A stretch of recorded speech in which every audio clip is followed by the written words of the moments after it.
Yo, what's that word? Finally getting free out of YouTube prison for episode 61. Let's get it. It's been good. Had to take a little break from things, a little forced break. But we back. It's gonna be a fun episode tonight. How y'all fellas doing tonight? Good. How you doing? Doing good. Doing good. So we got two topics tonight. The first one we want to get into was uh in the previous episode we had a disagreement, maybe post episode, about who had the best starting five in the NBA, especially with all the NBA draft that just passed in the free agency. So we'll be discussing that here. The first topic, position by position, point guard to center. Um Khalil, who do you think, and your first of all, who was your team? And Celtics. who was the Celtics? So let's talk about the point guard for the Celtics and why he stands out. We got Drew Holiday at that position. Put up 12.5 points a game, 5.4 rebounds, 4.8 assists. Finished top 10 in Defensive Player of the Year. He was second team All Defensive Team. Just an all-around player. Does what the team needs him to do. And I feel like he'd be valuable for any team that he's on, not just the Celtics. Loon Team USA apparently right now. So He was killing yesterday on the defensive end. Yeah. Offense too, he played pretty good. I think he had like 11 points, which international, that's kind of good. Kind of like college. But who was your point guard and who was your team, Byron? Well, my team is Oklahoma's OKC. I think they got one of the best starting fives. My point guard is a newly acquired pickup, Alex Caruso. I think he's a wonderful player, champion caliber player with the Lakers previously. Went to the Bulls, did decent there. Obviously, it's not a place you want to play, but it happens. Right.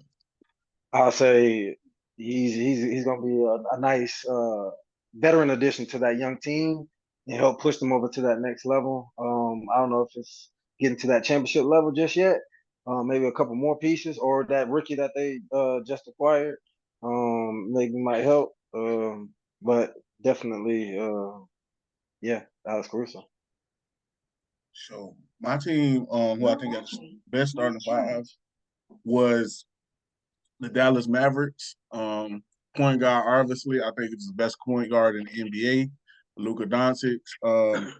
Last year, including on top of being the scoring leader and coming in, I believe he was top 3 in MVP voting. He put up 33.9 points, 9.2 rebounds, and 9.8 assists. So right there on the cusp, averaging a triple-double. Like I said, he was the scoring leader, and the next closest scorer to Luka was nearly 4 points away, and that was Giannis coming in second, and I think third was Shai Gilgeous-Alexander. So Luka, I mean, like I said, obviously a top 5, maybe even top 3 player in the NBA. Does everything for the Mavericks, just made it to the NBA Finals, even though his teams got knocked out in the Olympics or whatever. We know he was coming off an injury, and his home country had the requisite talent around him. So I got Luka. Byron, we'll go back to you. Who you had for your shooting guard for OKC? My two guard, Shai Gilgeous-Alexander, averaged 30 points, 5 rebounds, 6 assists, 2 steals. Two-way guard, y'all already know, was in contention for MVP and Defensive Player of the Year. Very tenacious, young guard, 6'6". He knows how to put the ball in the hoop. Funky game, but hey, it worked. He gets down through that mid range guy. So what about yourself, Khalil? I had Derek White, 15 points a game, 4 rebounds, 5 assists. He also finished top 10 in Defensive Player of the Year. He was also a part of second team All Defense. He was probably one of the most clutchest players on the Celtics this year. Whenever they needed something big, whether it be on the defensive end or the offensive end, he always seemed to be that guy to come in, step up. Jason Tatum, Jaylen Brown weren't having the games they usually have. So, yeah, Derek White. Newly minted Olympian Derek White as well. Size boy Facts. Jaylen Brown. But I believe we're gonna hear about him a little bit more coming up. By the way, did y'all hear Thanasis Antetokounmpo requested a trade? But I think it was just a rumor though. To where? His couch? Oh no. They He only in requested the trade to league the because his D League. brother, man. That's the only place he can be. He only in the league because his brother. So He's gonna request a trade to the Euro League. The Shanghai. Yeah, the nah, Shanghai not Sharks. even Shanghai. They're gonna be in Mexico. Oh. I'm crying. No, my two guard is Kyrie Swerving. Obviously champion with the Cavaliers. Excuse me. Got back to the finals this year, of course, with the Mavericks. Didn't have his best series in the NBA Finals, but I like what I saw from Kyrie proceeding that. Honestly, I think it's weird that he's not playing for Team USA right now. But I do think that has something to do with the controversies he's been causing. And slightly, I think it might have something to do, and I could be wrong. I'm going to do research on this. Don't kill me on this, any fans that's watching this. But I kind of think Team USA might have something against, like, having Muslims on the team. I think that might have something to do with them not selecting Jaylen Brown, the Eastern Conference and Finals MVP, and Kyrie being passed over. I got to do some research, but I can't think of a single player that practices Muslim faith being on the team ever. So I had to do more research, and I'll come back to y'all on that. But Kyrie last year put up Pretty dope. 25.6 points, 5.5 rebounds, and 5.2 assists. And we already know Kyrie is one of the most clutch players in the NBA. I think he has the best handles of all time and arguably the best under the basket finisher of all time. So I got Kyrie. For the small forward, for the wing, the first wing position, Khalil, who you gonna talk about today from the Celtics? Should be on the USA roster, Jaylen Brown. 23 points a game, 5.5 rebounds, 3.6 assists. Like you said, Eastern Conference Finals MVP as well as Finals MVP. Stepped his game up tremendously in the playoffs. Really showed what he's capable of. Made it to where he proved everybody wrong that the Celtics paying him what was the big deal at the time, like the biggest deal in the NBA, was worth it, and that he's really that type of caliber of player. Before you go, Brian, real quick, I would like to. I just thought about it. Hakeem Olajuwon did play for Team USA back in the day, so I can't fully disregard that fact. And he does practice the Muslim faith. So, anyways, who you have for your three position for OKC? My three position for the OKC, I got Lou Dort, small forward, 6'4". His young fella's building his way up to being one of the nice D3 3-and-D players in the league. He averaged 11 points, 4 rebounds, 2 assists, and a half a 0.9 steals. He's a pretty decent defender. He can guard your 1 through 4 almost. Big body. He's about 220, 225, decent size.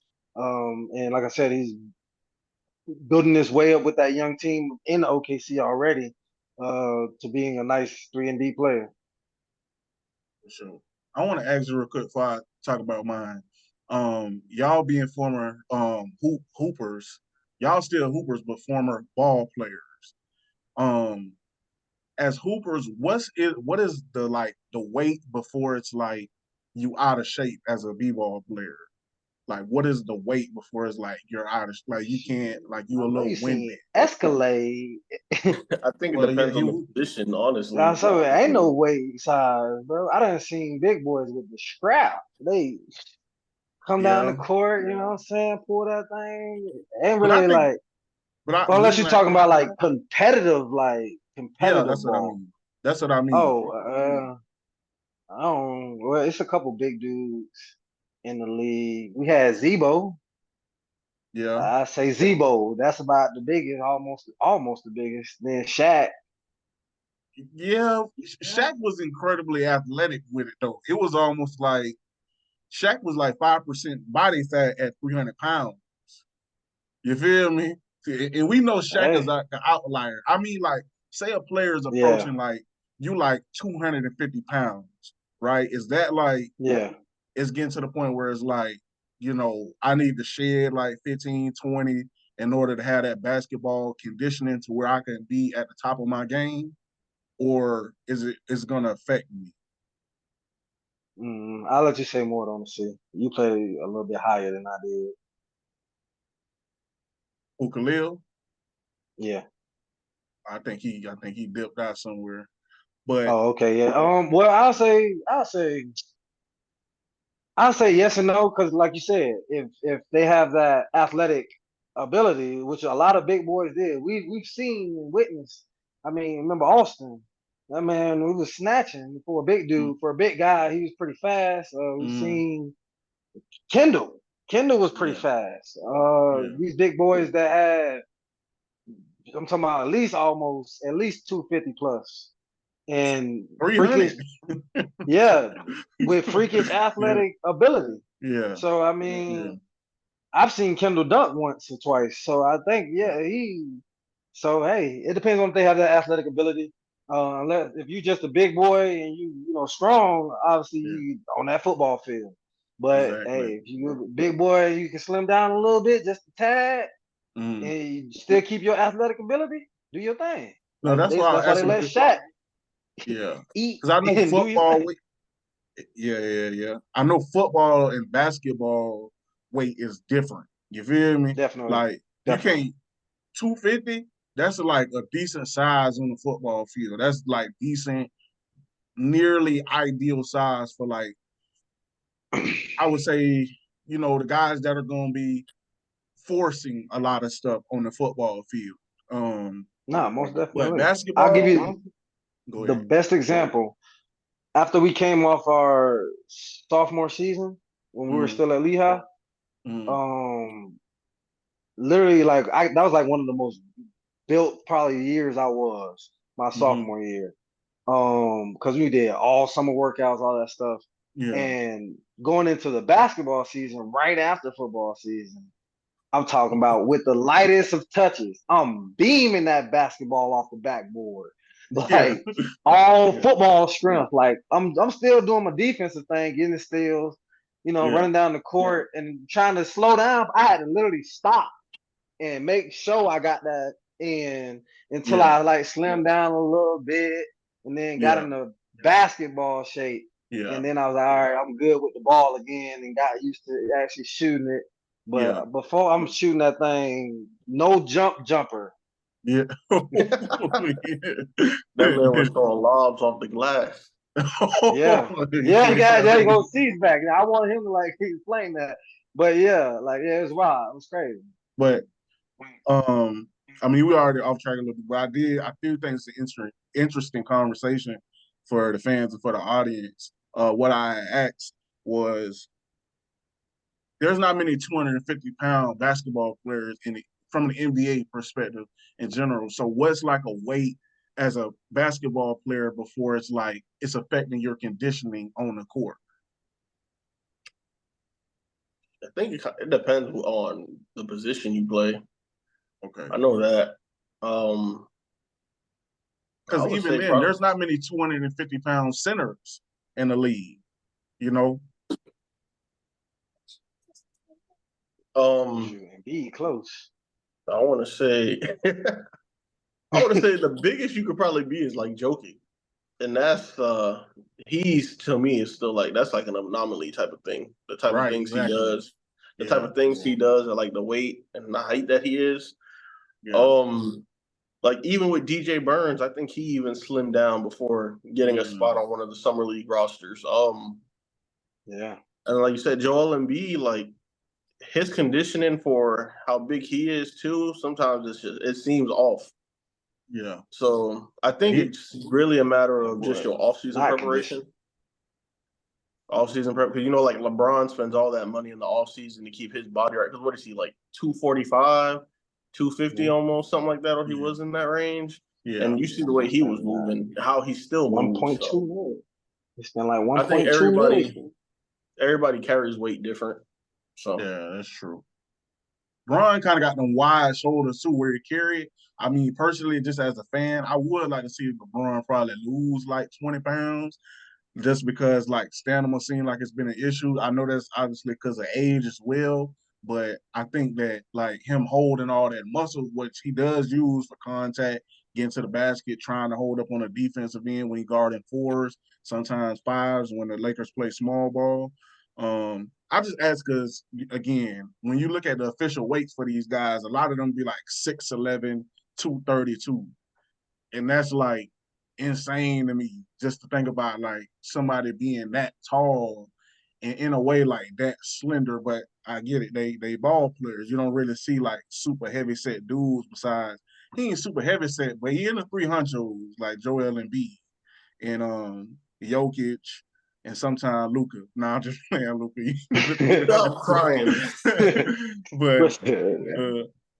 but speaking of Luca as Dallas Mavericks, getting back on track here, my third Mavericks player or the dude that's going to play the three, I suspect, would be the newly acquired Klay Thompson. Last year, Klay averaged 17.9 points, 3.3 rebounds, and 2.3 assists. And he had the fourth most made threes in the entire NBA last year. Obviously, he isn't the same defensively after the injuries and getting up there in age, but I think he's going to be probably close to an elite third option on the offensive end and an elite floor spacer. He's gonna always have that until he retires from the league and we see him playing in a big three or something like that. And so far I like the spacing and I like everything that the Mavericks got going on. So finally we move on to the four position. For OKC, who you had at the four, Byron? 3/4. I got up and coming star second to Shea on the team. Got Jalen Williams. 6'5", 210, 220 almost in weight. Average 19 points, 4 rebounds, 5 assists, and 1.1 steal per game last season. Going into his third year, I think he's gonna take an even bigger leap with the last season he had, and now with more opportunity, he's gonna get more of a green light this next year and do his thing alongside Shea, and they can see what they can do as a young team.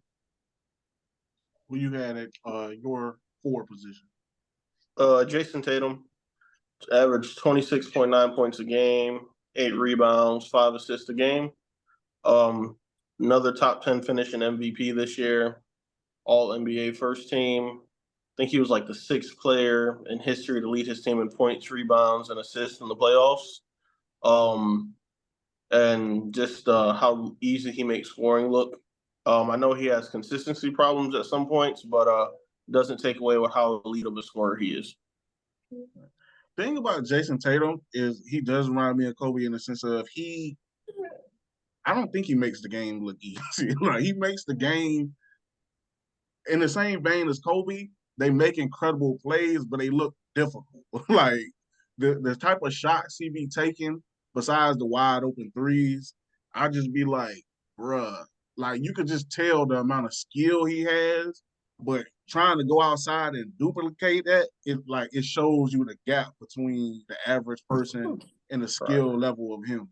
Like it makes it more believable that you could pay like LeBron than you can like Jason Tatum or Kobe Bryant, for real, for real. But shout out to his greatness though. For my 4 guy, I had PJ Washington. You know, hey, why you laughing at, bro? No, go ahead. My fault. My fault. No, I'm saying, what are you laughing at, bro? We can chop it up. I don't know. I just thought about PJ Washington in a Charlotte's jersey. That's all. A Hornets jersey. That's it. As soon as you said his name. I was about to say something egregious about you, PJ. Ain't gonna lie, but I ain't even go Yeah. there. You was elite. You was an elite floor spacer in the playoffs this year.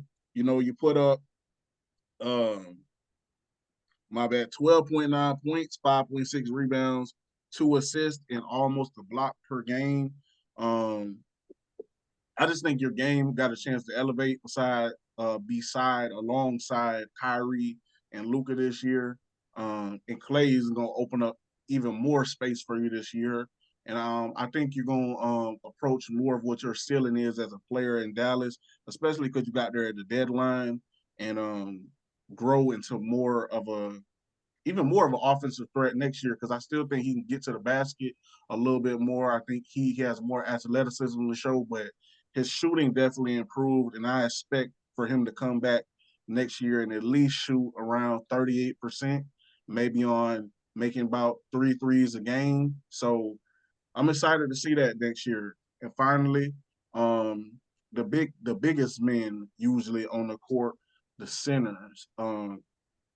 Just to going a different order real quick. I'll start with mine. I'll have Daniel Gafford taking a step back and coming off the bench this next year, and I would think they're going to start Derek Lively.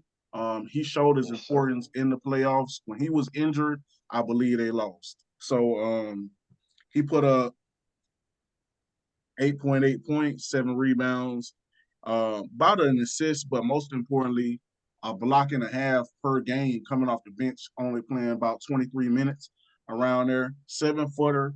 When the draft came around last year, I didn't understand why he wasn't around that top 5 picks, but he showed that he is capable of being a starting center for a potential NBA champion this year as a rookie. So I had Derek Lively. I'm not mad at that. Who did you have? Let's go with Byron as your center for OKC. For sure, for sure. Just to harp on that real quick, I love Derek Lively. Hey, shout out Duke. We gotta shout out my Dukies. Chet Holmgren, is my center. 22 years old, rookie, 7'1". I feel like he definitely should put on about 10 to 15 more pounds, and he'll be solid. He'll be decent. 17 points a game, 9 rebounds, 2.4 assists, uh, I have point 0.6 steals, and he almost put up almost 200 blocks this season. He's a pretty decent defensive force. If he can get better with his timing, not jumping so much, and perfect pitch with his blocking, I feel like he can average almost 4 blocks, which he pretty much almost did this season. Jeez. Him and that boy Wimby were, block Paul there. Definitely he makes you rearrange your shot when you come into through the lane. Makes you second guess yourself when you see that 7-footer. That's definitely an elite blocker, and getting to being I won't say he is an elite blocker yet. Just with the being a rookie, he can get to that elite blocking level. If he keeps working on it, better, like I said, better timing, things like that. But wonderful rookie. I feel like still should have won Rookie of the Year. But hey, everybody love that boy Wimby. Hold on. You think he should have won over Wembyama for Rookie of the Year? I don't know how, bro. I don't know Hey, how. Spurs made the playoffs. Spurs Huh? made the playoffs. Spurs made the playoffs. Nah, Spurs didn't make the playoffs, but Oh, Wemby, okay. Undoubtedly best player on his team. Chet, will he ever be? I don't think so. He's a third option. Hey, But hey, the Rookie of the Year ain't got to do with being the best player in the team. You just a rookie and you do good. what Rookie of the Year ain't never been the best player on the team? but I'm just saying that's not the stipulations of the trophy. Ben Simmons, right? True, yeah, Ben did. But that was a while back. That was like, And he did have a good rookie year, really good rookie year. he Yeah. had like, Then but I just think fell off that's like the only time I can really think of though, because that's when Yeah. Embiid was around. Ben Simmons and Embiid, yes. I That mean, boy Kid and what's the name had to share but you got to remember too, Grant Embiid Hill. was like injury prone his first few yeah, years that's in the what I'm league, saying. right? So that's what, yeah, he might not even been on the court. And there was a time that, you know, Ben Simmons, it's crazy to say now, but he was probably thought about higher than Embiid at certain points in their career because he couldn't stay healthy. You know, he was looking at a Greg Oden type career until, you know, thankfully we got modern medicine and stuff like that. Now he's more stabilized and stuff like that. But, you know, Ben Simmons was up there in the MVP conversation, being DPOY conversation, and arguably the best point guard in the, well, not arguably because of Steph, but definitely in that top 5 point guard spot. But you know, we seen what happened with Ben. But I didn't want to take it too off track. But yeah, Byron had Chet winning MVP. I mean, Rookie of the Year over Wemby. MVP, not MVP. So y'all remember what bruh said when Wemby the best player in the league next year? Remember that. Anyway, facts. I'm standing on it. I like Wemby. I ain't got nothing against him. I just like Chet a little bit better. Me personally. I respect it. We all got our opinions. Who you for your center spot, Chalil? You got a unicorn. Talk about him a little bit. Average 20 points, 7 rebounds, 2 blocks a game. Prototypical stretch big to stretch out the floor. He's one of those bigs that even though he likes to shoot the three, he can step inside, has a good inside touch, and shoot the midi over the smaller defenders. Like I said, he averages the 2 blocks a game. Biggest thing with him is just staying on the court. But I feel like when he's on the court, he makes the Celtics better as with all the options that I went through. I don't think there's anybody that you can really try to pinpoint from the defensive end because any one of these guys can give you 25 any given night. So, so those are our starting fives. Y'all let us know who y'all think got the best starting fives in the comments below. Subscribe to the channel, like the video, and our next topic, it's gonna be about college football base, and we're gonna have another video coming out about our dynasty soon and stuff like that. So y'all stay tuned for that one. Turn on your noti bell if you is subscribed. This one is gonna be about conference realignment. Just on the power forward level, we're gonna talk about tonight. And we're gonna talk about a little bit about each of those teams and if we think they have the ability to win their new conference that they just realigned to. So first, we're gonna talk about the Big 12. The Big 12, they added a lot of schools. So one of the schools I guess we could chop it up first about would be, let's just get the big one out the way, Colorado. So Byron, what do you think that Colorado is gonna do this year? I'll be right back. Okay. Nothing. How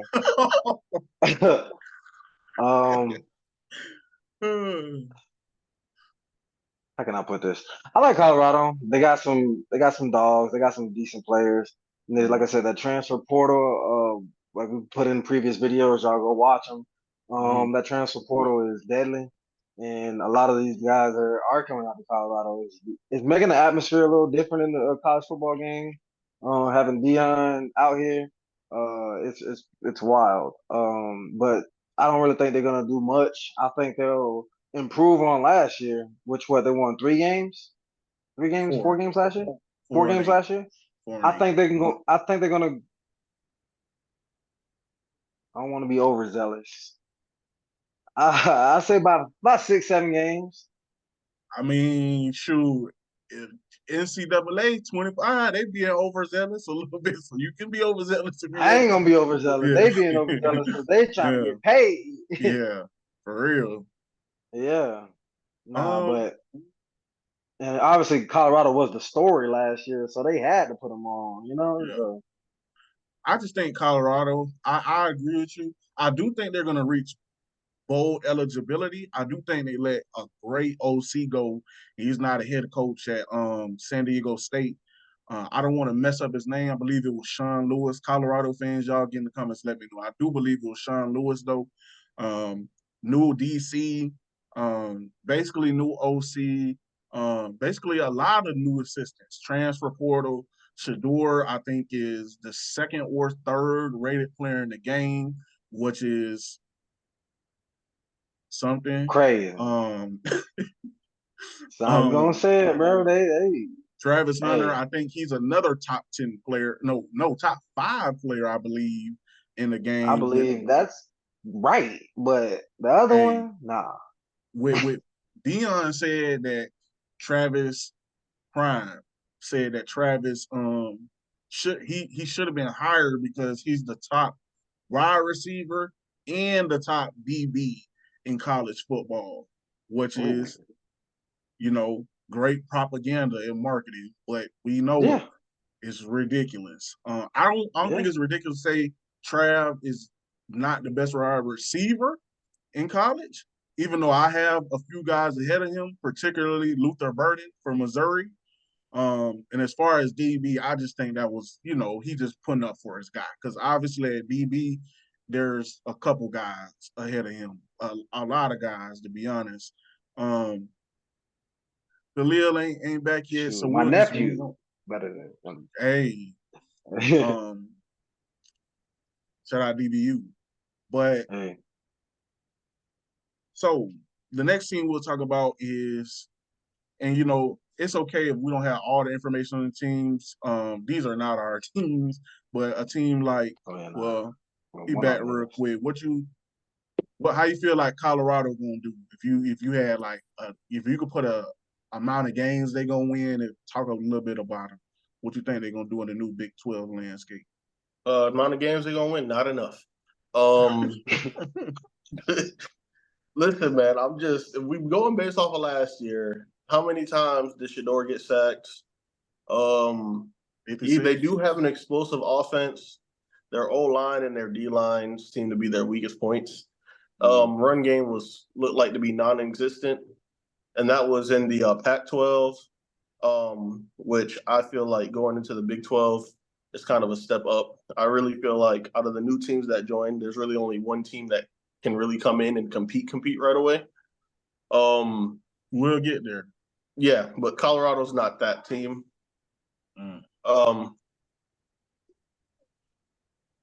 Bro. But yeah, that's for Colorado. For sure. How y'all feel? Bro, how y'all feel about Arizona State coming in this year in the Big 12? Like I said, these not our teams, but same thing. Same thing. Yeah, shit. I think them in Colorado were having like decent games, so it's like and I'm pretty sure Arizona State finish like bottom of their conference as well with Colorado? Yeah, towards the bottom. Yeah. So, yeah, out of there. I like Kenny Dillingham as a coach, and they got a receiver. I think his name is Tyson something. I can't remember his name. Their best defensive lineman, BJ Green, ended up transferring to Colorado. So I have more confidence in Colorado versus Arizona State this year. They did pick up Biscuit from FSU at tight end, so that'll be a nice piece for them. But I just think Kenny, he's a young guy in general. I only think he's like 32. Youngest head coach in the FBS, but probably in college football in general.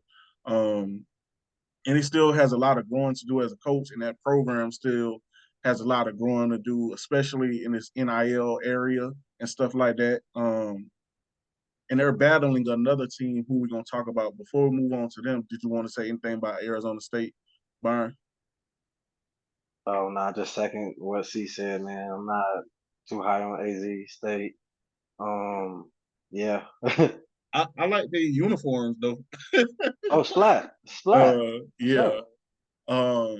Jaden McDaniels left for a reason. Man. Hey, if you look at the players that transferred away from them and the amount of success they've been having, like, it's literally insane. It shows you that Herm, he was getting the players there, and Antonio Pierce was there too, who's now the head coach of the Raiders. They had the coaching and the talent because Johnny Wilson was there, Jaden Daniels was there. What's his name? Brandon Ayuk was there as well. They had talent on that. Ricky Pearsall was there. So those are like, 3 elite receivers, a Heisman Trophy winner. They had talent. So shout out to them. Now staying in Arizona, got another Big 12 team, and that was Arizona. They also went to the Big 12. Jed Finch ended up leaving there and taking the Washington job after Kalen DeBoer went to Bama. Well thought of guy. Expected, I would say at this point, to be the next head coach of Florida if they get about to say something disrespectful. Billy Napier, Billy Tagger up out of Florida. He's expected to be the next head coach. I digress. Arizona, they brung in Brent Brennan from San Jose State. How y'all feel that Arizona might be able to compete in year one in the Big 12? Me personally, I feel like they'll compete a lot better than the last two teams we harped about. Colorado and Arizona State. I feel like they're, not much better, but they have a better opportunity than, like I said, the last two previous teams. Like you said, they got new coaching, fresh faces in there. Hopefully, all new, not on the team, all new plans set in place for this new Big 12 jump. And I mean, they were doing pretty decent in. I mean, obviously they're not a top tier school, but they were doing decent in the previous conference they were in. And I feel like now, as long as they can keep beating up on teams like the teams that they playing, Utah. I'm not Utah. Sorry, they not beat Utah. Colorado. Yeah, Colorado and Colorado State. They'll be good. Pretty much. I don't think they're at the level of Arizona State and Colorado. I do believe they're above them. They have their proven quarterback. He was a freshman last year. I really liked his game. Noah, not going to try to pronounce his last name. But I think he wound up getting the job after like their starting quarterback wound up getting hurt or something, and he came in and filled the position and went way beyond expectations. I actually watched a few of his games. But I can see them maybe winning about anywhere between 4, 6 games, somewhere in there. That's like the actual record.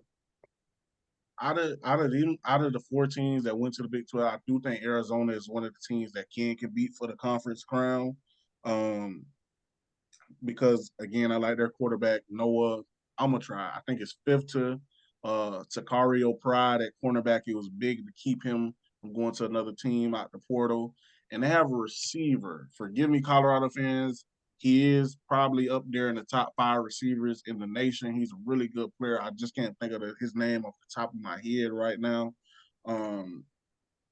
But I am high on their coach. I think he's a great developer.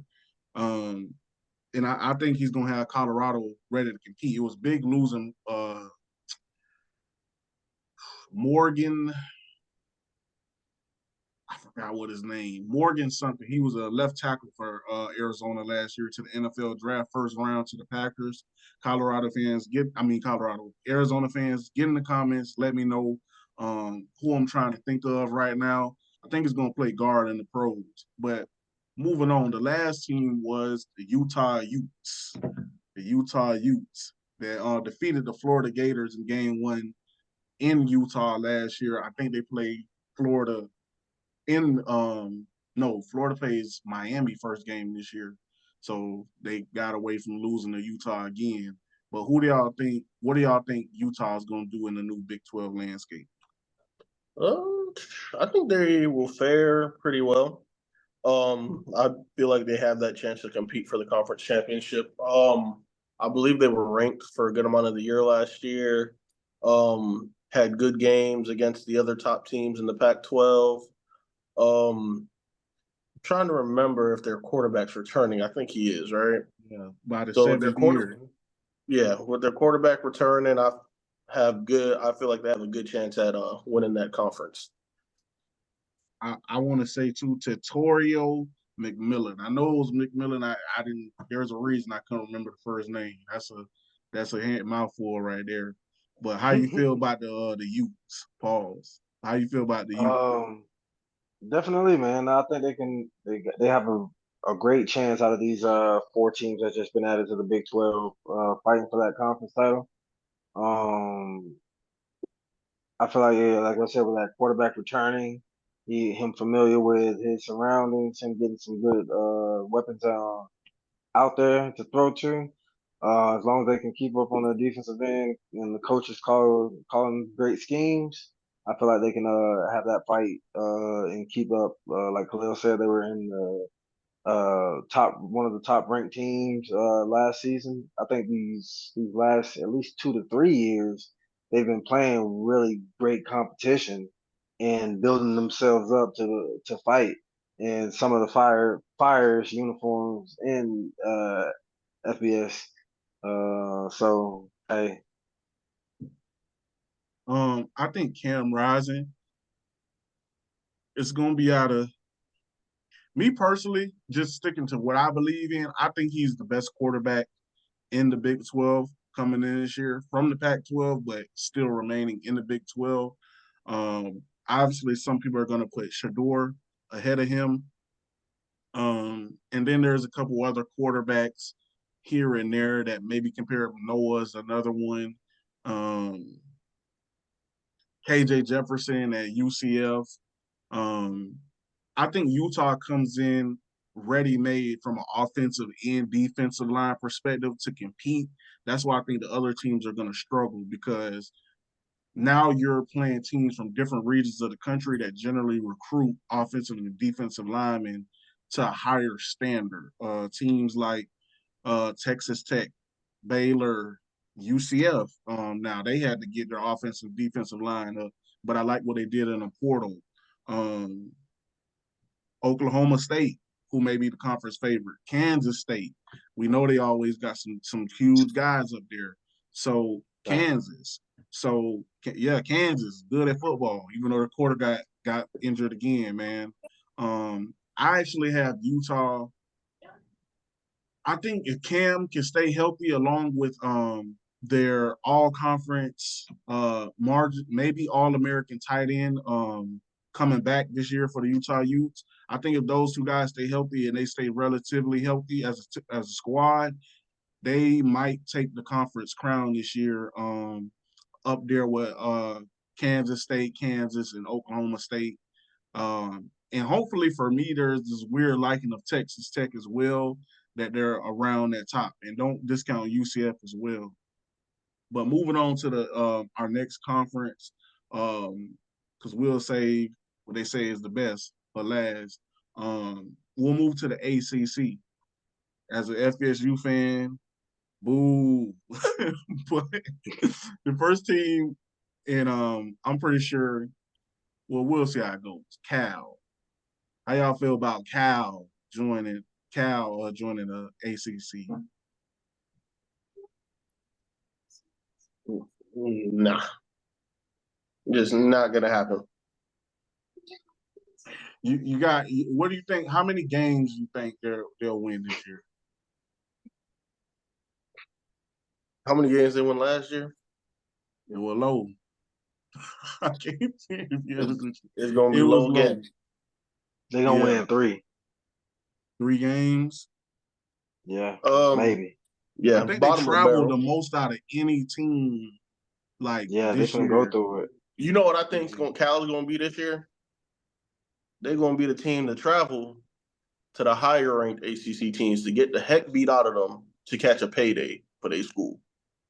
Damn. So I mean, just joining the ACC was the payday.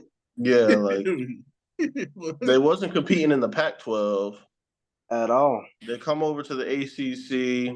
Hopefully, the ACC is better than it's been in the past years. I always have high expectations for the ACC, and there's a few teams that always let me down. But yeah, hey, man, I'm trying to. What do you think? What do you think about Cal this year, Byron? Oh, they went 6-7. So that's actually, I mean, that's still, I mean, Nah, that's Trash. garbage. I like their. I think they picked up a quarterback. He played in Miami. His name starts with an F. I can't remember, but they got a little bit of a quarterback battle because they had a transfer from North Texas. Their running back, I think, is going to be one of the best running back in the leagues. I think his name is Opt or something like that. I'm surprised they were able to keep him in the transfer portal. But obviously he goes to Cal, so he values his education as well. And I can't completely just, because they had some legends in the past, including Marshawn Lynch, Deshaun Jackson. So they've had a couple ballers over there at Cal, but Aaron Rodgers. Aaron Rodgers. Hey, Rob.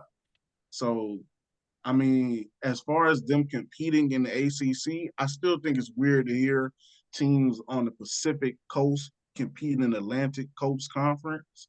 But I do agree. I think there's going to be that team. I damn near feel sorry for the players, even though I'm a person that likes traveling.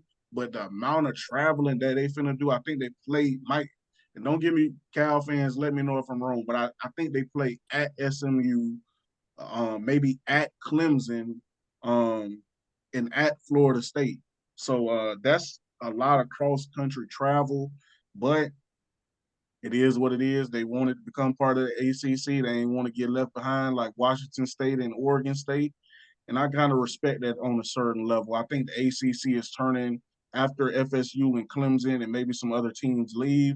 I think they're going to be that conference that's really based off of academic standing. Like they're going to be they're going to market themselves as the academic conference as well as being elite in those other Olympic sports, and maybe even go back to marketing themselves as the premier basketball conference. We're gonna have to see. Um, the next team was it was Cal. There's that team we'll say for There's last. Stanford and SMU. And SM, well, how y'all feel Stanford is going to compete in the ACC? New look. Oh, pretty decently.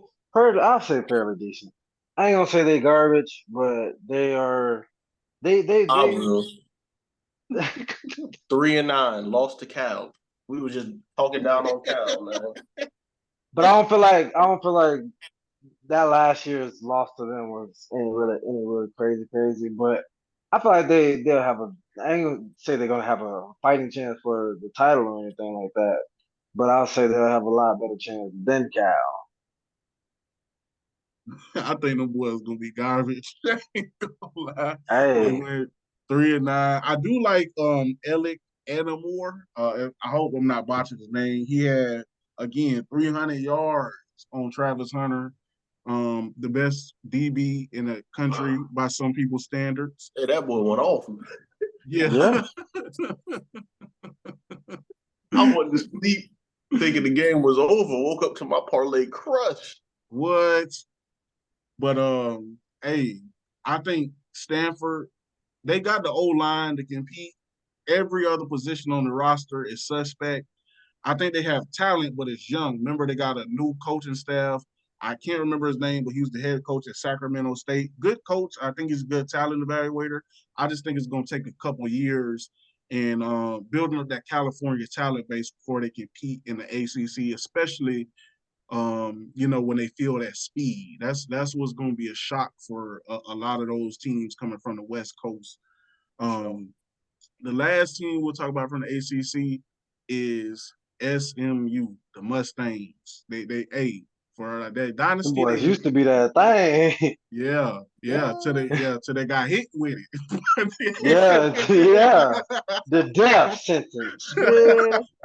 I Yeah, really if think y'all that ain't was never a seen flawed it, go team. back and watch that 30 for 30, man. Hey, the death penalty, that's so flawed when every Yeah. team was cheating, but I Yeah. digress. Hey, nah, they was Yeah, super cheap. yeah. They was super What you think cheating. Like, Miami was doing? Florida well, State was true, they should have asking. got the death penalty. They definitely should have got the death penalty too at some point. But You think that all the SMU team back in the day against them Uncle Tom playing football, like yeah. imagine a real, you know what I'm saying, Yeah, against them 70s, 60s boys. Like they yeah, snatching yeah, on them, like leaving them yeah. 30 yards. Like, yeah, Yeah, at least Miami, at least they still have some guys out there that was at least fighting somewhat. yeah, But they SMU is yeah, running the table, like beating yeah. teams like teams that we know as powerhouses today, like blowing them SMU out. was the powerhouse. SMU was They the were the powerhouse power. back then. SMU was the power. Like people probably don't even know who SMU is. Like that's crazy. Like them boys was blowing Eric Dickerson. Yeah. Come on, them boys was wild. Them boys was wild. So, but Chains, Ferraris, everything. but what do you think they're gonna do in the new look ACC? Oh, nothing. Yeah. I was just hyping the boys up. Yeah, they coming over from what, the AAC? Yeah, Playing the American likes of like Memphis and all that Tulane. Yeah. Yeah, shit teams. Basketball school. I mean, they played an ACC team in one of the bowl games this year, right? And I think they lost. I think they played Yeah. Boston College, yeah, I think so. and they lost. I remember that. I don't. I think they're fair very like way better than the two teams that we talked about previously. Yeah, I see them being maybe one game above 500 and anywhere to a couple games below 500, somewhere in there. Tough. um, I'm the most excited about SMU. Probably about any team. I ain't gonna say any team because we're gonna do the ACC next and last. Y'all still hanging out and rocking with us. Like and subscribe to the video, to the channel. SMU, I expect them to do good in ACC. I love Preston Stone. I think he has a chance to be. I think he's a top 5 quarterback in the ACC. If I had to rank them real quick, not off of in order, but just off of who I think is in that top 5, you got to throw Haynes King from Georgia Tech, Cam Ward from Miami. Sure. I put Preston Stone in there. Seth Hennigan from my bad, not Seth Hennigan. That's Memphis. My fault. I'm thinking about the schedule of Florida State play. But Haynes King, Cam Ward. I put Preston Stone in there. DJ Ualungavale. I hope I ain't mess up that, but DJU and Yeah, that name is crazy. Ukulele. Shout out to that boy. And there, who else can I put in there? It's a toss-up, but I would probably put an outlier, somebody we haven't seen much, in Malik Murphy, transfer quarterback from Texas to Duke. I digress. Back to SMU. I just don't think they have the pieces on the offensive and defensive line. I think that's going to be a huge standing point in the move up to the ACC, and they're going to feel that a lot. But I do like their coach. I do like their scheme and their system. I think they're going to pull off an upset this year, a big upset, and surprise some teams. I mean, they do play Florida State, and they got Florida State at home. Now, as far as upset, hell no, they're not upsetting us. But at the same time, I do think they're going to put up a decent showing, and I expect them boys. I don't expect them to compete for the conference crown. I still think there's a couple of years away, but I think they're going to be better than what people might think. Like, I got them winning. I set the over-under at 7.5 right now. Reasonable. I set it at 7.5. And I expect them to hit the over. So I'm betting under. Hey, next and finally for conference realignment, we go with the last team. I don't even gamble. And that boy that's a guarantee bet. I might go put something on that. I don't know what their over under is. I want to look that up. Speaking of which, we're gonna have some betting stuff coming up. We haven't titled the official name, but for right now, 30-12 innings bet. A lot of it's supplied by our man, our coach Chalil right here.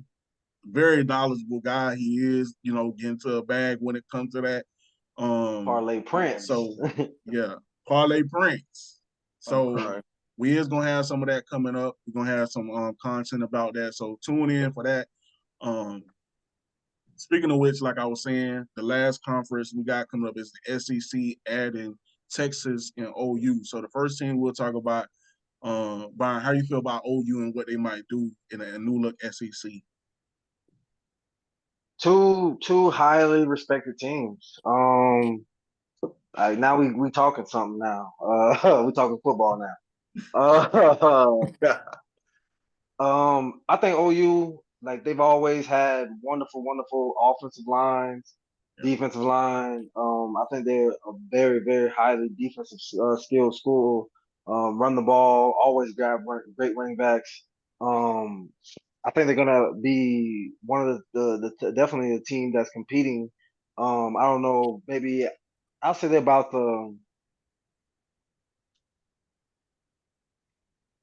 I'll say at least top 6, top 7 team in this conference, and they got a chance. For I sure. want to see what Jackson does this year. That's what I was gonna say. I think how far they go depends a lot on him. Yeah, But I mean, they have the players and everything to match up to play in the SEC. So we'll see. How many wins you think? Because I know you don't got the schedule right there in front of you, or if you do, but how many wins would you put them at? Just to make and we're talking about conference championships too, just to highlight that. To win the conference. that's what. I would say to win a conference 15? championship in the SEC, you got to win at least 10 games. Because Yeah. you might get one team that has 2 losses. Yeah. I would think you have to win at least 10 games. Yeah, I was gonna put it to at have like 10, that 11. chance. Honestly, with how everything goes, unless the top teams are going to be playing each other, like coherently and stuff, I don't know. Maybe one loss might even have you out. What would you say the over under for OU at if you had to right now? Not again, we don't know their schedule off the top of it. We don't got it in front of us right now. I'll say not like 9.5. Yeah, I was literally thinking that. Like 9.5. Like they right there. Like I know they're gonna compete. It's just more of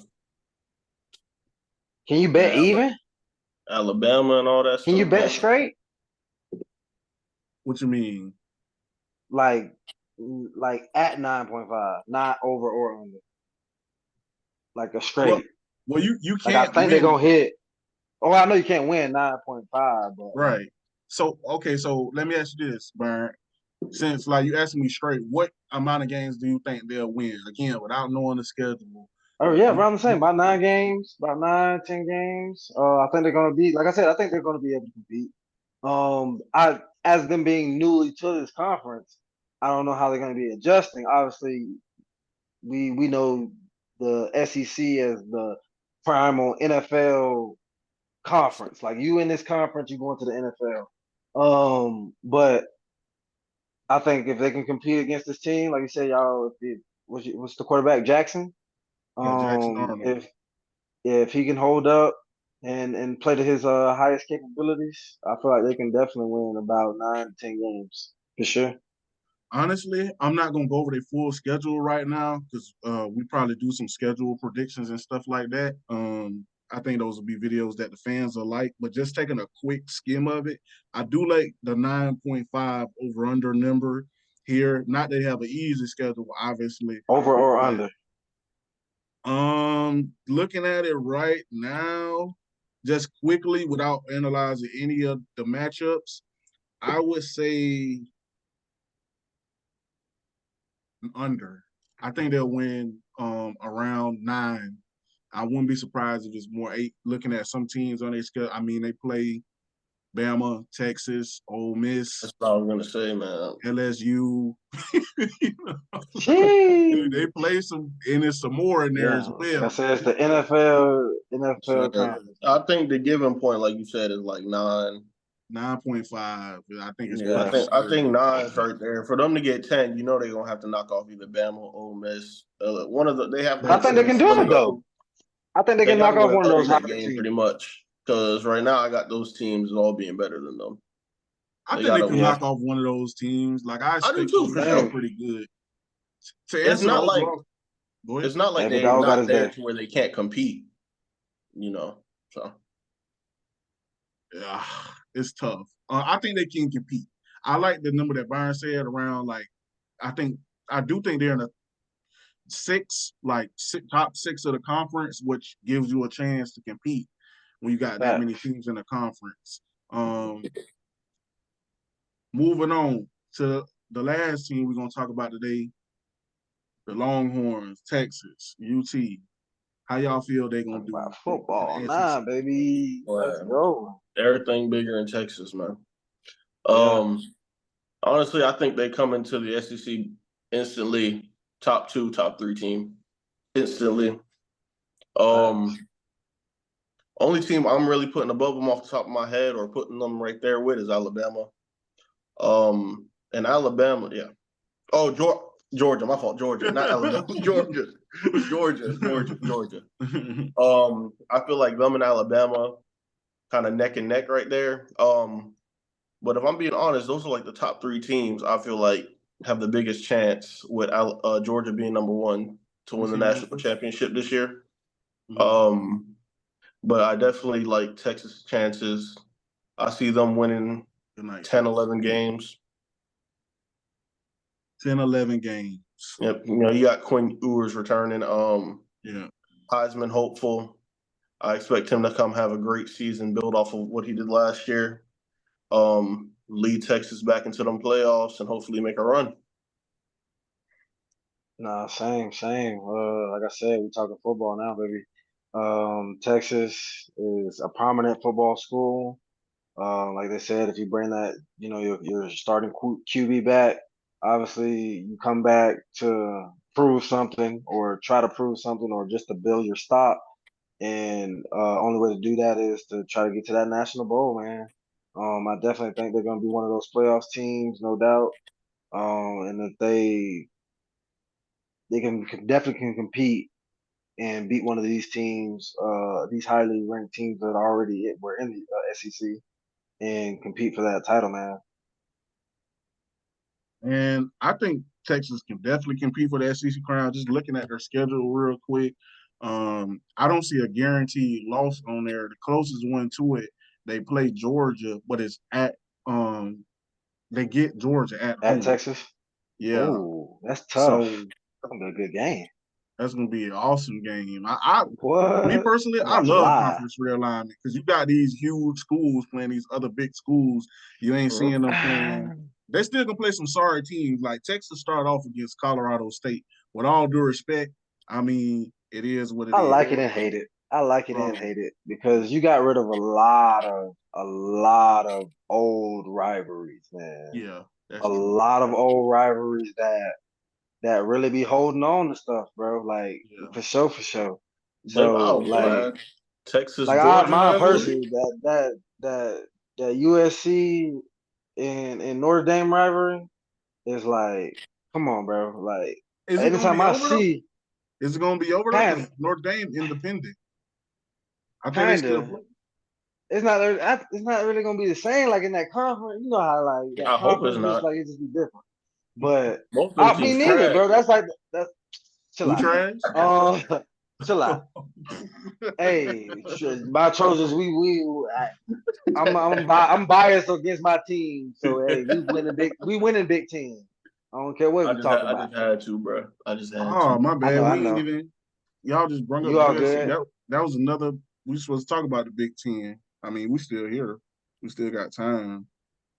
I forgot about those teams. Well, just moving on real quick, since we got to talk about the Big Ten. I do think Texas can compete. I expect them to compete. They get Georgia at home. I don't remember when I was just looking at the schedule if they play Bama or not, but I love to see them start a new rivalry or renewing a rivalry with Texas A&M. I think that's going to be a closer game than what people expect. And they play OU, of course, the Red River rivalry. That's always a big game. I think that's going to determine, as it has for forever, both of their seasons. Facts. So moving on, last conference, my bad, y'all, was the Big Ten, and there's a lot of teams there, so we'll just brush up on them real quick. What do y'all think USC is going to do in the Big Ten? You can't ask me because we winning the ship. Hey, that's how you feel, brother. Hey, always. Miller Moss. Always. Miller Moss. Who the hell is that? I'm crying. My dog 6'5", 6'6". Not like, bro. That's a lot, man. I'm not trying to be Slinging funny, that but like thing. he like that. I think He he was a red He shirt, need to prove red it. shirt. He probably got to prove himself. Now one thing about you, Lincoln Riley, he can develop some QBs now. He can Yeah, develop some QB, and he looked really, really good in a bowl game too. Don't they got that one Malachi something too? I think he On transferred. what side of the ball? He was a quarterback. He had He Cornerback? he transferred. was a quarterback. Quarter. Oh, Malachi Nelson. Yeah, he transferred to Boise State.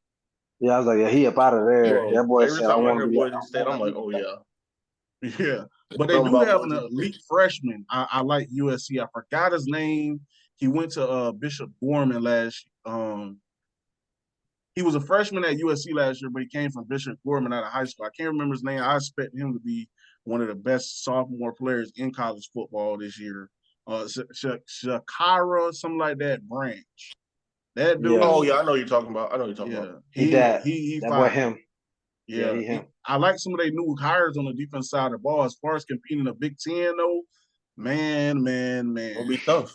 Gonna be We tough. know the Big Ten. They got some We need road a new grading DC. teams. USC, I believe that's a finesse program. I believe Yeah, Lincoln Riley's we need a new finesse DC. coach. Man, they finna play some of these big corn eating like big strong dudes in the Big Ten, man. I think they got a chance to get road graded, but I do think they got the finesse and the speed and the athleticism advantage. But they're gonna have to learn to sit in that pocket, and I just don't know if that's them. I expect them to. If I had to set an over under, and we've been doing this a lot, so I might as well. If I had to set an over under for USC this year without looking at their schedule, without knowing what it was, maybe Byron will know a little bit more about that than I would. I would probably set it at probably 8 games. Okay. Oh, you generous. Shout out to you. Shout out to you. Obviously I want my team to win the ship, but obviously I do. I know I've I seen the guess eight and schedule a half. I guess eight and a a half. My little bad. bit. Like I said, bro, very generous at 8. I was gonna put us at least by 6, 7. Damn. Yeah, it's that USC schedule wins kind of 7 wild. games. Yeah, they might have to fire that boy. Yeah, that schedule wild though. I think they don't like So us. Yeah. you don't think they make a bowl game? What is it? What's the cutoff for bowl games? What 6 wins? games. I Okay, think we so can still they make a still make a bowl bowl game. game. It's just our schedule, man. They kind of fucked us a little bit. We're Yeah, finna be in they start off with, yeah. Why? Yeah, they fucked us bro, a Looking at little it, bit. yeah. They I they start seen the finna off be in with schedule, the bro. I was LSU. mad. They Yeah, start I off looked with at the schedule. I LSU was in mad. Vegas. They and them don't boys even finna be play. in the Slim Jim Bowl, bitch. The Yeah, Corner Store Bowl. they got some teams on here now. I ain't gonna lie. Yeah, Hey, they messed us over, bro, on our we, schedule, bro. They didn't have to do us that day. I think it's just gonna be an adjusting period. I think give it a couple years, they'll be back. Oh, They'll be most back. definitely. Most definitely. It's always an adjustment period for USC, man. Shut up, man. We getting back. We're gonna get back to prominence. I think I put it at something pretty decent. Now they got a schedule now. Right? If y'all Yeah, could yeah. believe it, man. I don't. Yeah, man. First 3 weeks. That's why I said you said 8. I was like, you generous, boy. Shout out to First three you. weeks, them boys. They got. I mean, first 4 weeks they playing Wisconsin, Michigan, LSU, with of course Utah State thrown in there. But again, Yeah, Michigan, Wisconsin, and LSU in the first 4 weeks of the season. tough. That's tough with a new quarterback, gang. That's very tough. And I ain't even look if those are home or away with the travel involved. Yeah. So moving on to the We need a next new team. DC. Yeah, I think y'all got one though. I think y'all got Grinch out of there. Alex Grinch hired somebody else. I like him, but hey, we're gonna see. How you feel about UCLA crosstown rival? And y'all do still play Notre Dame, by the way. I saw that. Oh, shout out to them. Shout out to them. When we How you play feel? them, like week 10. Last game of the season. Okay, I was like, I Next must have season. not seen him. Man. I But think hey, we're gonna yeah. Um, I don't know about that UCLA, one. I don't know about that UCLA. one. But Hey, yeah, Notre hey, Dame. hey. But yeah, I feel you. I feel you. Hey, They ain't got that big front line, man. hey, Notre Dame again. hey, Them was him. USC. Shout out Trojans, I man. feel you. Um, UCLA with new Nah. coach. UCLA new coach. They got a new quarterback too, correct? And they got to because I forgot Word his got hit the name, but the transfer 5-star portal. quarterback, he dipped the Oregon. Yeah, he Be the slid. backup. Yeah, we need to talk about them next. I love the Mhm. But yeah, I like UCLA. I mean, obviously not a football school. Very, very. I think they had a pretty decent season last year. With the conference that they were in, but this new conference is a whole new beast for them. I think they're gonna be definitely a lower tier than USC for sure. I'll put them at about a solid 5 to 6 Yeah, I was wins, thinking that one. and pick the under.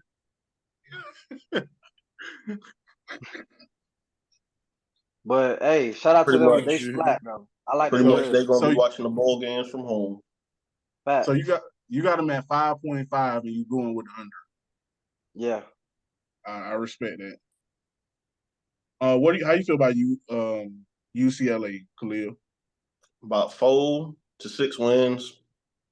Don't really know too much on them besides they've been either trash or mediocre the past couple years. So yeah.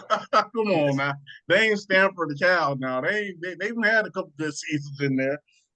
That's Hey man, decent. It's pretty good. About I seven, say eight good. wins. I say mediocre to good, not trash. Now I don't know if they have a trash season. All right, we go from there. Don't start from mediocre. Start from trash to mediocre. Yeah, I feel you. But I ain't mean to cut you off, dude.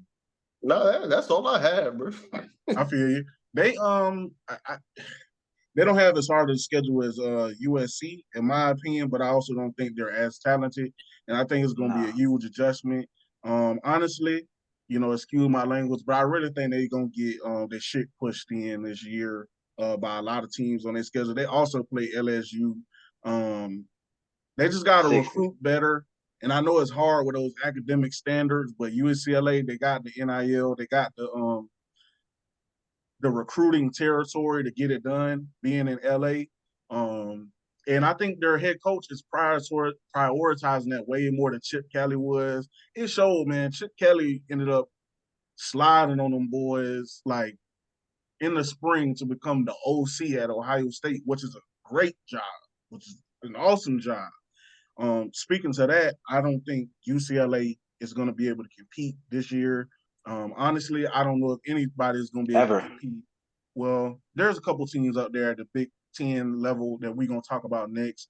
And speaking of them, probably ever. That's probably pretty accurate, but we'll have to see, man. We'll have to see.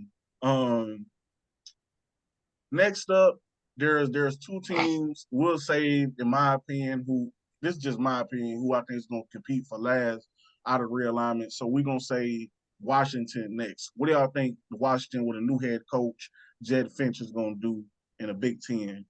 They lost a lot to the NFL too in the So I was portal. about to say they Yeah. lost a lot, man. Yeah. No, but I they think them recruit pretty boys. well, man. Go ahead. My fault. You should go ahead. Go ahead. No, I think they recruit really well. These last few years, Washington has been a name that a lot of teams has been starting to fear. They've been getting up in a lot of these higher ranked teams behinds for sure. With the speed that they get on their teams, I don't think they're going to be competing right away, but I feel like they're definitely going to give a lot of these teams that are already in the conference a run for their money. Sure. How you feel, Khalil? Uh, like I said, I feel like it's going to be an adjustment process for them as well. They got the new head coach coming in. They got a whole bunch of new recruits coming in. They lost a lot. So I don't see them coming in and winning the conference championship right away, or finishing like 1 or 2. Kind of think they'll be like a middle of the pack team for the next few years. That's what I got for that. I think they're going to be a Solid top 7 games for the next few years. I I think they're going to be a bit better than that. I honestly think they're going to be a top 5 team in the Big Ten this year. I think they're going to surprise people. I'm a real big believer in their head coach. And I would hate to see him waste his career at Florida after they fire Billy Taggart next year. But at the same time, I do expect them to be top 5. They did lose a lot, but I really believe in their coaching staff. And I think, excuse me, that Kalen DeBoer, he wasn't there that long, but I think he recruited well there. He's a really good evaluator. So I would expect, and they picked up the transfer from Mississippi State. Excuse me, I can't remember his name off the top of my head, but he is the all-time SEC leader in passing yards. So I expect them to creep up on people, and just glancing at their schedule, they don't have it as hard as UCLA or USC. They're starting off against Weber State. And the competition level doesn't rise exponentially after that for a couple weeks. Again, I think the top of the Big Ten is sold up. And when saying that, like I said, I think Washington would be top 5. But this next team, in my personal opinion, can compete for the conference crown. And we're going to talk about them, say the best for last, Oregon. What do y'all think Oregon is going to do in the new look Big Ten this year? I like them. I like them a lot. I know they were in it last year to compete for the conference. In the Pac-12 that last year, they're going to be in it this year. They were able to pry away Dylan Gabriel from Oklahoma after he entered the transfer portal. I believe they retained, was it Bucky Irving, or did he go into the draft? He won in the draft. He won in the draft. I know they still have the receiver that was kind of second to Troy Franklin still. He was putting up pretty big numbers. We all know what Dylan Gabriel can do. So I definitely see them competing for a national championship, making the playoffs and everything. They kind of got a favorable schedule too, but I mean, another reason I like realignment, man, we got a regular season game, Ohio State at Oregon. I know we had that recently, but like, bruh. But anyway, how you feel about them, Byron? Because I'm gonna ask y'all a question. I know I'm gonna say a lot about them. How you feel about Oregon? I feel you. I mean, besides USC, if I didn't get recruited there, I would have wanted to go to Oregon. The splatter school in college football. I mean, when you got Nike Factory down the block and y'all sponsored by them, I'll say Maryland is a close second. But one of the splatter schools in the UFC college football. Great chance of competing for the title next year. Speed kills. First time I ever heard that was from that school. They always highly recruit speed. I mean, the center running the four something out here. So stop playing with them. Wonderful coaching staff, wonderful school in general just to go to. I think they can come in and compete right away. Beat a lot of these teams that were already in the conference.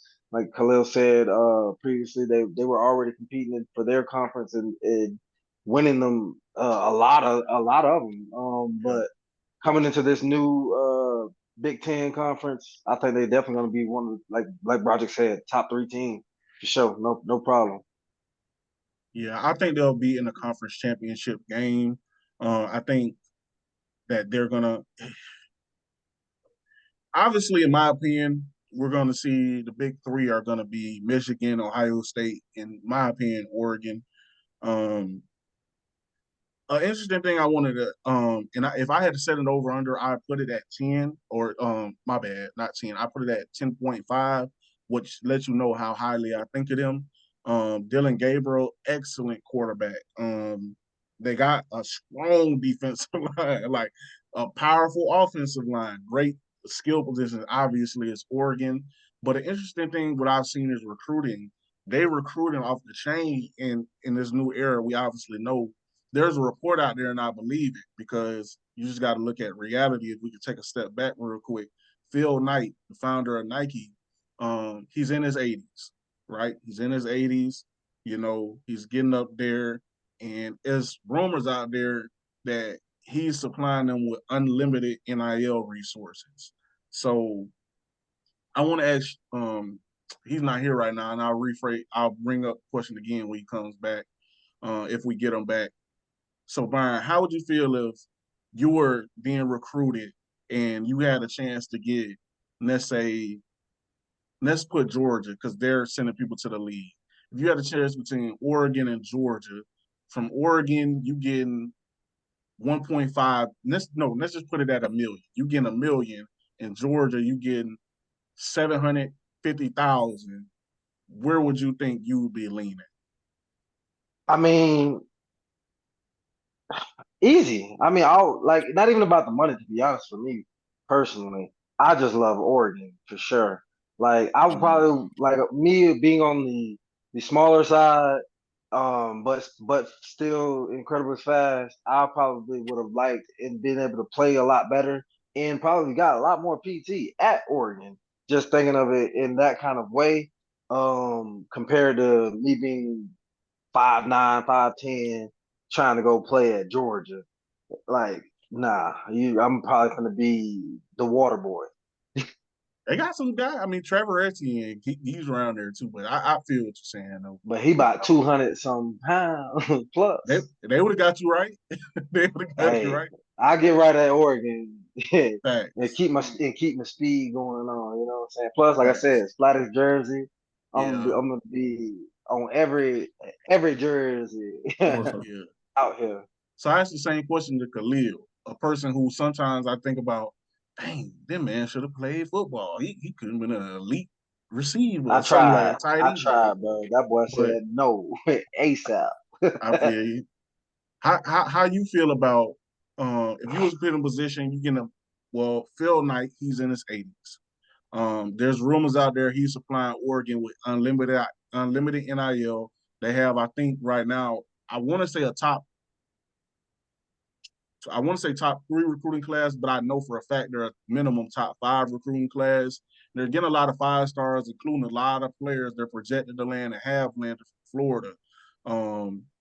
So if you were put in a position where Oregon was offering you $1 million or Georgia offered you 750,000, whatever position you want to play, we know the history of Georgia putting people into the NFL, but Dan Lanning came from Georgia, and he's part of the Mike Norvell tree as well. I like to say that too. But he's obviously a great coach. Oregon put a lot of players in the NFL last year I as was about to say well. that too. In that position, where would you think you would lean? Honestly, bro, I'll probably go Georgia. Just because Oregon out there over there on the West Coast. It's really more of like speed and finesse, like you were saying.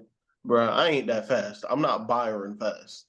I'll go to Georgia, be a little Brock Bowers, make it to the league, stuff like that. I feel it. For me, it's difficult if you think about everything that comes with being recruited. As far as, I mean, I like moving around, so going to Oregon would be a whole new experience. I think it really gives me a chance to lock in. As a person that's been in Florida their whole life, it really gives me a chance to lock in, even though Georgia has its appeal too, because I mean, most of my family is in Georgia, and they probably an hour away from Athens, so they could see me play. So that make it difficult. And at 250,000, they ain't no small, you know what I'm saying? That's Oh a nice no, little chunk of change extra in case the that NFL 1 point. work out. Hell yeah. So I'm just thinking about that type of stuff. But Georgia, they do put a lot of guys in the league. It'd be difficult because I want to be splat too. Like Oregon, Flat. it seems like they have fun out there, and I believe the NIL deal is probably more diverse. You Nike school, like. Bro, just imagine being the 3rd guy on the depth chart. You know you're gonna be splat. And you getting paid. You mean you Yeah, chilling. You but I'm chilling. trying to play I'm trying to regardless. Oh play. yeah, most definitely I'm trying to play. But that's why I said Oregon and not Georgia. Now, Big Ten is a hard conference, but if we just keep it one, I mean, bro, if I'm playing the SEC gauntlet every week, I'm just thinking about like my body. Tough. You got to think about Tough. CTE, all that type of stuff. Like, bruh, I'm not Yeah. trying to like play Texas and then Oklahoma, and then I'm looking at, okay, we got an easier game. Who we playing? Auburn. Like, bro, come on. So I'm looking at it War like that. Eagles. Yeah. But still, it's still Auburn though, and I think Hugh Oh Freeze is no, gonna get them boys back to a certain place. Because you yeah. know what they do on the trail. We know what Hugh do. You know, hey, he'll bring them to the office. You feel me? Yeah. So I'll just leave it at that. And Auburn Let's say, let me fans know holler what I'm at talking you. about. But Let me holler at you real quick. straight up. But it's been a hey, I was about to say something crazy, but it's been a good episode, man. We'll wrap it up there, man.